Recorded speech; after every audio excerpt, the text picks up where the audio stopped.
All right, everybody. Welcome back to TGK TV. Today, we're going to talk about the Dallas Cowboys going against the Tampa Bay Buccaneers. It's going to be a massive, massive game come this Monday. But without the show going on today, without me doing it just solo, today we have an extremely special guest. If you've been on this channel back in the past, you've seen this guest before, and I've been on his show as well. I have the utmost honor to have him on here today to talk about this big game that we got coming up. None other than the great Mark Holmes. What's up, man? How are you doing, man? It's been a long time. How's everything hanging, man? Hey, man, everything's good. I know we talked previously, but a lot of changes. I recently moved from Dallas, so there's been a lot of changes going on. But no, it's good. We're doing good. We got a playoff weekend. How are you doing? I'm doing good, man. Just been busy as can be trying to keep up with the Dallas Cowboys. And everything that is, all the ups and downs. And, it's crazy because you think about our team and our fan base,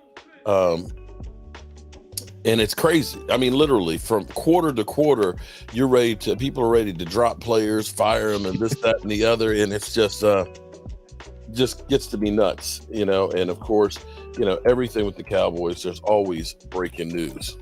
Oh, for sure.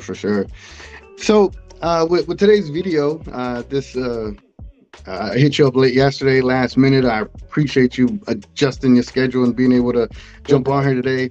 And with today, I just really wanted to give us a kind of like a preview video to the upcoming game that we got this Monday. I do feel it's a big one. You got one of the greatest, how would we say, quarterbacks of all time on the other side of the field, and then you got a lot of quote unquote narratives going on for the Cowboys, right? Yeah. So I wanted to ask you first and foremost, what are your overall vibes going into this game, going into Monday night? Football is a crazy beast that you can take almost any game. I don't care what the final score is, if it's a 1-point victory or if it's a blowout. But you can typically take 5 plays that are truly just game changing and are the difference between winning and losing. So you can't ever say there's a guaranteed win. Looking at this from where the Cowboys have been and where the Tampa Bay Buccaneers have been, the Cowboys should win this game. Now, you're getting the narrative of Cowboys don't play well on grass, that, Dak Prescott, is turning the ball over. And you'll hear that, Dak Prescott is turning the ball over like David Mills, right? Mm-hmm. And on the surface, that sounds really bad. You're like, oh my God, Dak Prescott is David Mills. But on the flip side, the other part they don't put in as a caveat is that the Cowboys, even with Cooper Rush averaging 22 points a game, are the 4th highest scoring offense in football, with Dak Prescott turning the ball over as many times as he has. Mm-hmm. In fact, since Dak has been back with the turnovers, we've averaged 32 points a game. They don't put that into the narrative because you look at that and say, well, Tom Brady hasn't had as many turnovers as Dak Prescott, but the Cowboys are averaging 10 points more a game. Yeah. So would you rather have Dak throw less interceptions and score less points? No, I mean you want to outscore the opponent, so right. Yeah, and I think that's one of the early on criticisms for sure of mine back in the day. It was more like, we need to open it up more. We need to see more explosive plays, and now we're getting that. And it is how would I put it? It is one of those things that come with that wanting to open it up more, right? You're gonna get more opportunities for interceptions or fumbles or anything like that. I think the only thing is just whenever we're unable to run it, we delve too much into passing it so much. I think that's what just increases those odds, right?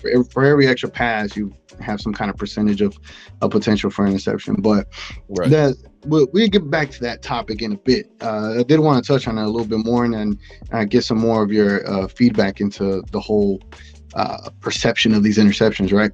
But for us, for Monday night, which is weird to have playoffs on Monday night. How do you feel about that? Playoff games on a Monday night. What is that? Well, the NFL, of course, is trying to get more money as possible.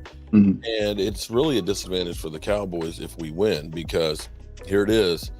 Everybody else is playing Saturday or Sunday, And here it is, the Cowboys are playing on the road. If they happen to get the win, they're getting in on Monday, say 3 a.m. in the morning, maybe.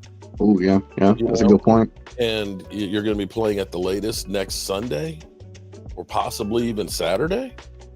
So now you've got less time to recover, and more than likely, you're going to be on the road again, of course. So it definitely is a disadvantage to the Dallas Cowboys. For the fan side of it, well, it's great because we got 2 games today, 2 games tomorrow. We got a game on Monday, 3 straight days of playoffs. So for the money-making aspect of it, it's great. For the team that's playing on the road, not so much.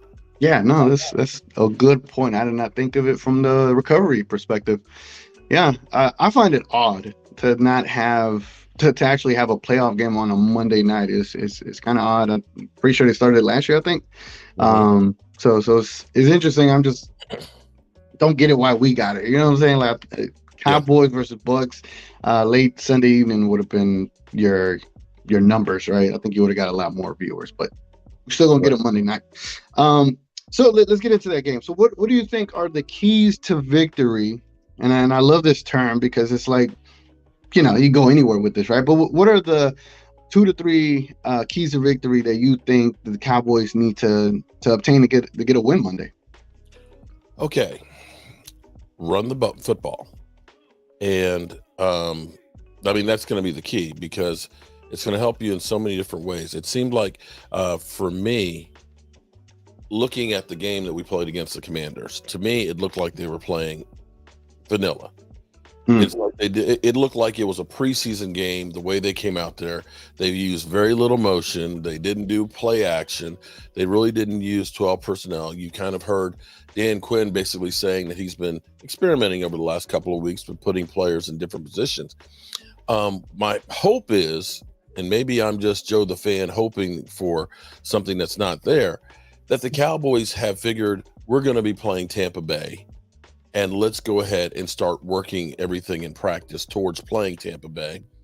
And, if we're lucky enough to get the home field advantage, then we've got another week to plan for whoever it's going to be. But that they've been working on what they're going to do game plan wise against Tampa Bay and not trying to show anything. In fact, kind of playing a rope-a-dope. So to speak, to say, they're just a wounded animal. They stink. They're not going to do anything. That's my hope. And that they've been practicing to go ahead and get at Tom Brady. So game planning, if we can run the football, good things always happen when you can run the football because that makes the play action go together. I think the second thing they need to do is get back to using 12 personnel. We've got all of our tight ends back right now. To me, 12 personnel is personal to me because I believe that it's more dynamic. You can end up having 5 wideouts and empty backfield. You can end up having, basically 7 blockers in there. And you can basically go by where the defense isn't. If the defense has gone heavy, then okay. All of a sudden, I kick Tony Pollard out in motion. I split my tight ends out. I go deep. If they end up having, a heavy nickel or nickel coverage, I'm just going to run the ball because I've got numbers. This way, you're not tied to passing. When you come out in 5 wideouts, they're knowing that you're going to pass the football. And now you're going strength against strength. Stop all this strength on strength. Let's go where they're not. That's the next part of it. The final thought is pressure in Tom Brady's face. Tom Brady does not like pressure coming right at him. And that's where we need to move Micah Parsons around. It seems like Micah Parsons, is really hyped up for the playoffs. He realizes this is where legends are made. And if the Cowboys can get pressure up the middle, if they can get to Tom Brady, I feel like it's going to be a long day for Tampa Bay. Yeah, that is as crazy as simple as it sounds. It's one of those things that how would I put it? Our defense, for one, hasn't been too shabby as of late, and then the running game has kind of been. And I know Tony Pollard took the game off against the Titans, so I can see the narrative of like the running game hasn't worked in a while. But when it comes to the Bucks, I 1000% agree. I think when it comes to the playoffs, it all comes down to that running game, and especially if you're going to beat Tom Brady. And it's not to say that Tom Brady is of the old Tom Brady. Right now, it's definitely a shell of himself. But I think I 1000% agree with you. I'd rather get this game taken care of on that ground and just run this clock as soon as possible. As soon as possible. Right. Exactly. So then this next item I wanted to get into. I know I said that we were going to get back to it. It's these Dak interceptions, right? And I've watched majority of the games now. Now that I can really watch them and just enjoy them. And yes, a lot of them not his fault. A lot of them receivers made the wrong call, and some of them were. Do you think that the interceptions are nothing, something, or to some of us, some people in the Cowboys nation, everything, nothing, something, or everything? Well, here's what I'll say. And it doesn't, and honestly, there's some people, it doesn't matter what you say, they're going to just say, he's a turnover machine. Right. I remember Brett Favre throwing 29 interceptions, and they said, well, he's just a gunslinger. Remember that? Yep. Matthew Stafford last year had 17, and I'm going to say 6 pick sixes, and is, I think, second all time in pick sixes. They won the Super Bowl. The key on this is, you can always find some statistics that are going to be bad. And this is something that has always followed along with Dak Prescott. You remember when it used to be dink and dunk? Yeah, they're winning, but he's not, throwing the ball down the field. He's not letting it rip, right? Yeah, there's more left to the desire, Have you heard anybody else called a dink and dunker? No, I have not. Tom Brady, when we take the year that they kept talking about Dak Prescott dinking and dunking, Tom Brady this year is averaging less yards per completion than Dak did that year. Yeah, remember garbage time? Yeah, but you can't count those yards because it's in garbage time, right? You heard about anybody else throwing in garbage time? I mean, you could literally take Matthew Stafford's career when he was with the Detroit Lions. There was always garbage time because the Lions were always losing, right? Ain't nobody garbage time anymore, right? Right. Remember, can't beat playoff teams. This year, Cowboys have played more playoff teams than anybody else in the NFL. They've played against 8 playoff teams and are 5-3. Ain't heard that he can't beat playoff teams, right? So now the thing is, Dak Prescott and interceptions. I remember Colin Cowherd last year when Matthew Stafford was throwing interceptions. He literally said, I don't mind interceptions. It's about that offense being dynamic and scoring points. And you remember when Diggs was leading the NFL, breaking records, having more interceptions this century than anybody else. Interceptions aren't a big deal. Now they're a big deal? Oh, okay. All right. So that's my response to it, but it'll still be Dak Prescott and these interceptions. Yeah, and I think that just comes with the Dallas Cowboys quarterback position, because even in Romo's days, his interceptions were they either came at the worst time, or when they came, it was highly scrutinized. And Dak, I don't see where Dak has had those errors late in games where it's like the fumble in Seattle or the pick against the Giants in the playoffs. So they're not associated with him as much as they were with Romo, right? But I think it's just there's more scrutiny on the role, and so it looks more glaringly obvious when you got other players over here doing about the same thing, and then it's not as scrutinized. And I think that just comes with being the number one sports team in the world, right? So, as far as Dak is concerned, how do you, for people that might be apprehensive about his performances or might be nervous about him going into this game, what is one thing you would say that could kind of bring some ease as to what we can look forward to come Monday night? Well, hopefully, again, if we can get the running game going, that's going to be the key. Get the running game going again. Get back to play action.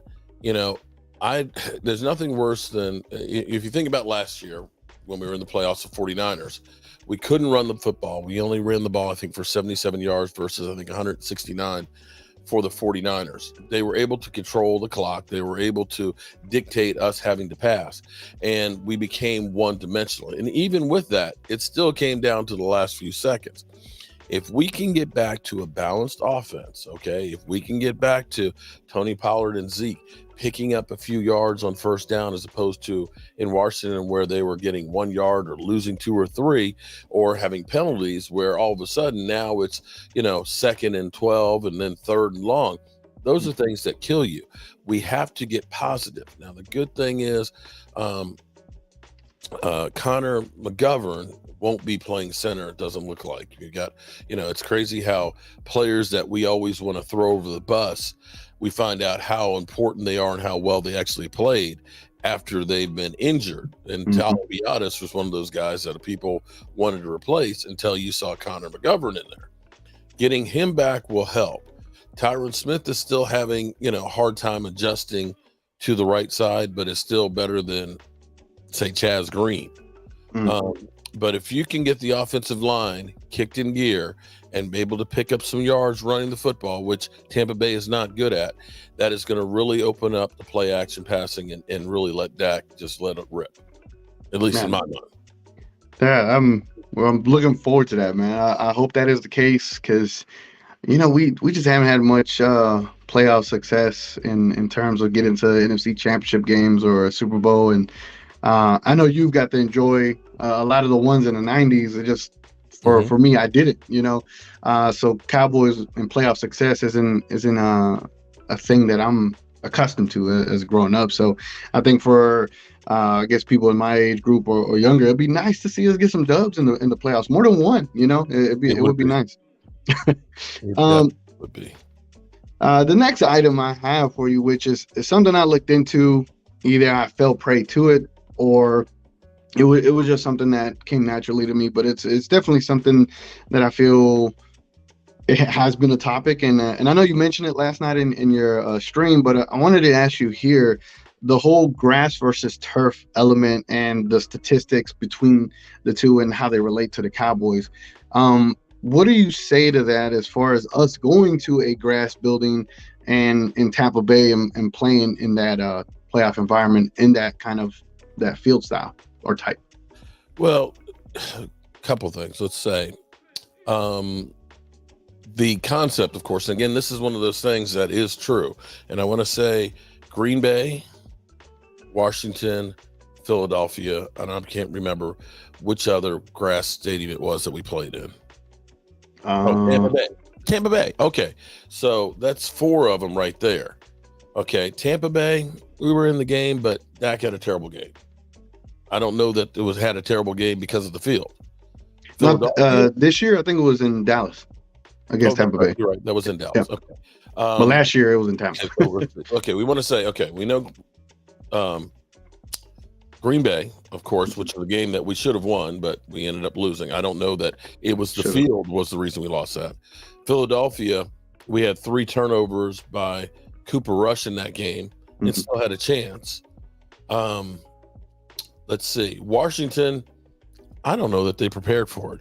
And I'm not sure who the other 2 are. Jacksonville, that was just a bad game. I mean, and again, another game that we had a chance in. The idea is that it'll slow down our pass rush. But our pass rush has been kind of slowed for the last few weeks, not just on grass. And I'm not going to turn around and say that is the be all, that, oh my God, it's the bugaboo, we're playing on grass and we can't win. We can still get pressure on Tom Brady, and that's going to be key. The key is Micah Parsons. And not only Micah Parsons, you need some of these other guys that have disappeared lately to get out there. Dorrance Armstrong was really strong the first half. He's got 8.5 sacks in the season, had a great season, but I need him to show up. DeMarcus Lawrence, who's been nicked up the second half of the season, haven't heard much from him. I need him to step up. It can't be just Micah Parsons, but I do need Micah Parsons to get in there and to really open things up for the other guys. So, yeah, no, I agree. I'm not one to say it's just the grass. Yeah, and sides of the field. Yeah, and that's why I was looking at the stats, and I think there is a little bit some to it. The grass is a little more giving, right? It's not going to give you that Mhm. kick right back like turf would.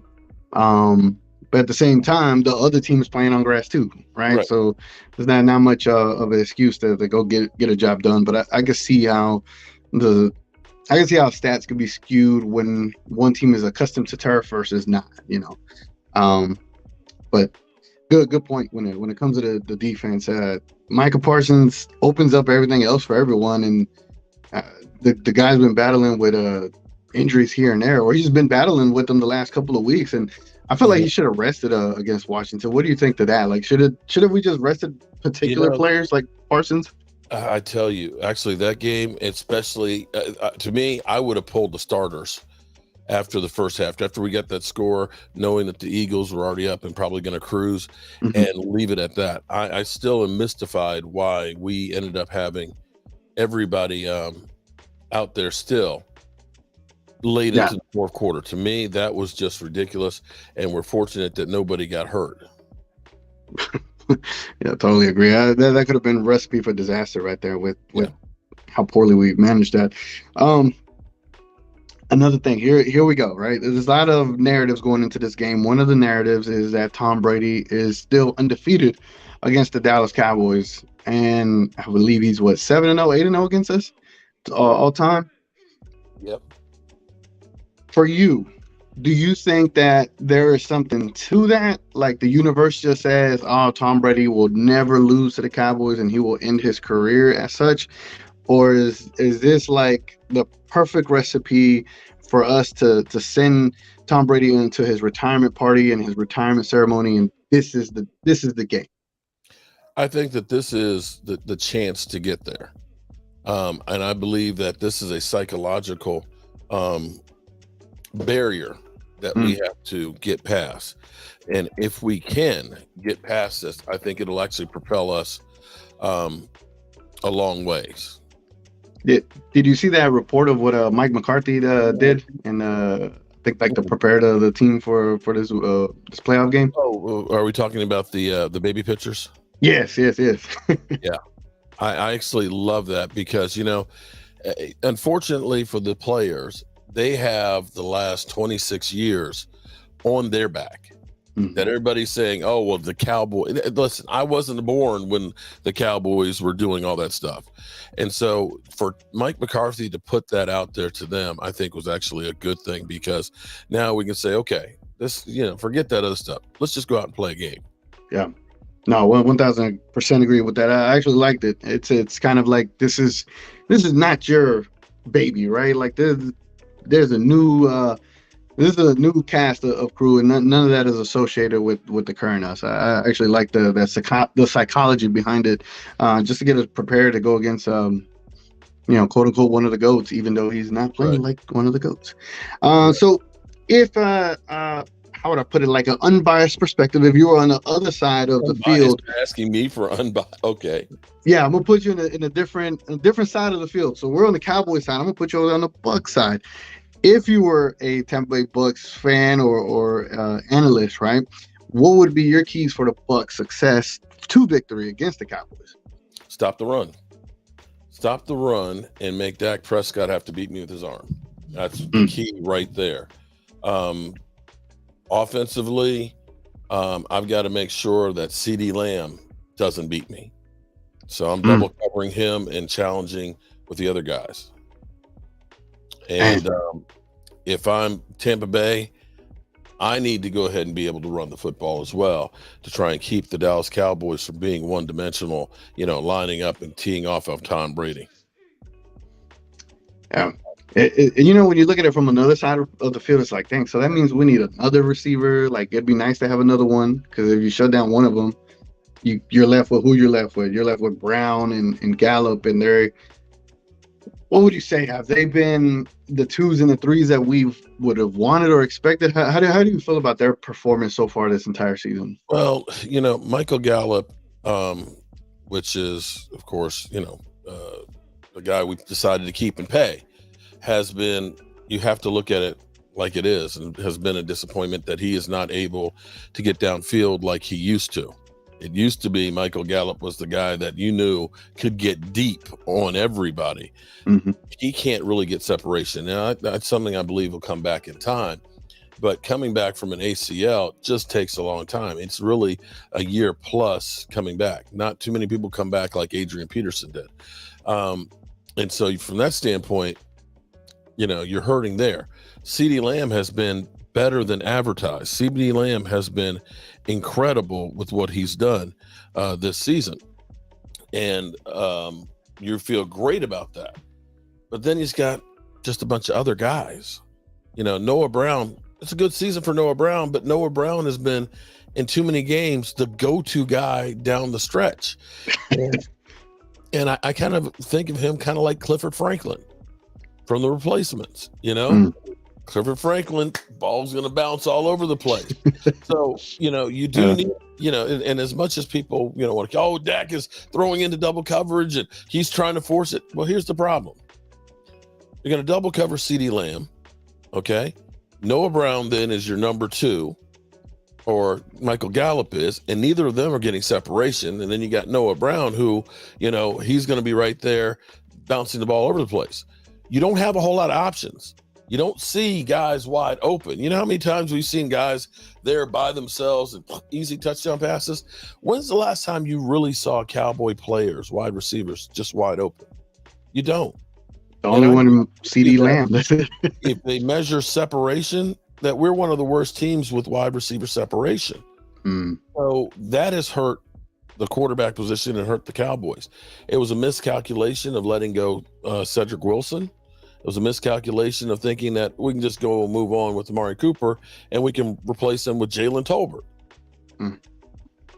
So I feel good about T.Y., that 3rd and 30, where we got 52 yards, that he's shown flashes. And I hope that they haven't been using him because he is going to be a featured weapon come Monday night. And we're just trying to keep everybody guessing on what he can do or what he will do. That's where I'm hoping and praying that we're going to be a little more deceptive.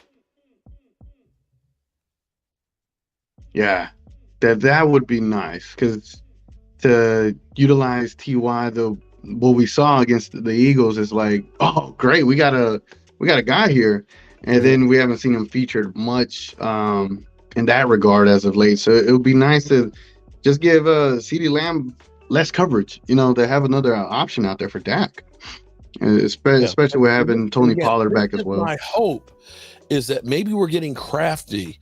That we know what what T.Y. can do, because we've been doing it in practice. We're working on things that are special for him, and we come out there and boom, we hit you guys with it because you haven't been able, to practice against it. Yeah, that's the hope right there. If we come out and we do the same thing like we did against Jacksonville, where we ran the ball on first down every time, and we're losing a yard, gaining a yard, and just keep doing that over and over again, then we're going to be worse. Well, I still think we're going to win this game, but you understand where I'm going with that. You need to be more dynamic in the playoffs. Oh, for sure. Yeah, especially when on a Monday night, a big stage, everyone's watching. The shows would have so much content the next day.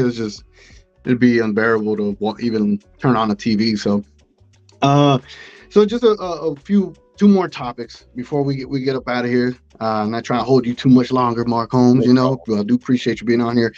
One last thing about the Cowboys defense, right? They haven't been what they were the first 8 to 7 weeks of the season. They've just been really up and down. We've gotten a few sparks against the Vikings and against the Colts. What is missing besides losing our second best and third best corner? What else is missing on this team to just get it back to what it was early in the season?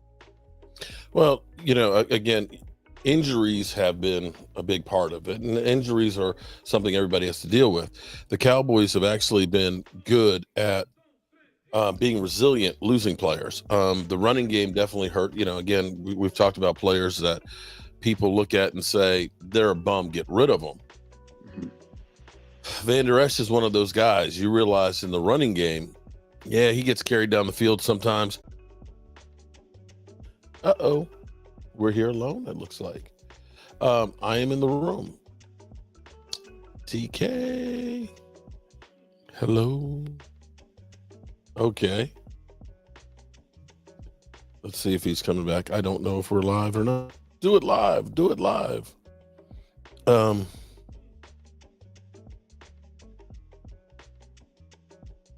see. Let me see if I can find his stream. Okay.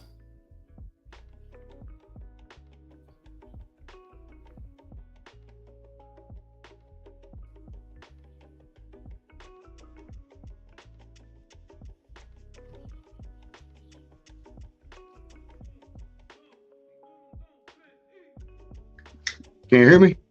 There you go. Okay. I was like, what happened? Hello? I'm here. Sorry about that, man. I don't know what is going on here. I didn't know if we were still alive or I